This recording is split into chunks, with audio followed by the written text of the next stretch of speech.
അല്ലാഹുവിന് നിങ്ങളുടെ ഒന്നും ഓശാനം പറയലിന്റെ ആവശ്യമില്ല. നിരീശ്വരവാദികൾ പറയില്ലേ അല്ലാഹു അക്ബർ എന്ന് പറയുമ്പോൾ അള്ളാഹു ഇങ്ങനെ വലിയവനാന്ന് പറയുമ്പോൾ അള്ളാഹു സുഖം കിട്ടുക. പഠിക്കാത്തോണ്ട് പറയണം.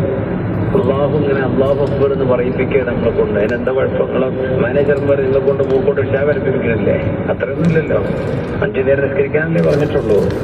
അല്ലാഹു അക്ബർ എന്ന് പറഞ്ഞത് എന്താണ് അർത്ഥം മനസ്സിലാവാത്തത് കൊണ്ടും അതൊന്നും തിരിയാത്തത് കൊണ്ട് ഇസ്ലാം എന്ന് പുറത്തുപോയി എന്നൊരു പെണ്ണ് പറയുന്നുണ്ട്.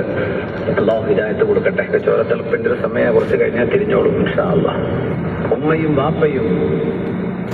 വാപ്പയും നമുക്ക് അല്ലാഹു നൽകിയത് നമുക്ക് ഒരു കുടുംബം മനസ്സിലാക്കാനും അവരുടെ സ്നേഹം മനസ്സിലാക്കാനൊക്കെ നല്ലതാണ്. അതോടൊപ്പം ഉമ്മയെ വാപ്പയെ സൃഷ്ടിച്ചതിൽ അല്ലാഹുവിന്റെ കരുണ അതിനുള്ളിലുണ്ടെന്ന് മഹാന്മാർ പറയാം. ഒരു ഉമ്മാക്കും വാപ്പാക്കും ഒരു മക്കളോടുള്ള സ്നേഹമല്ലേ? കുഞ്ഞിനൊരു വേദന വന്നാൽ അന്ന് രാത്രി ഉമ്മാക്ക് ഉറക്കണ്ടാവില്ല.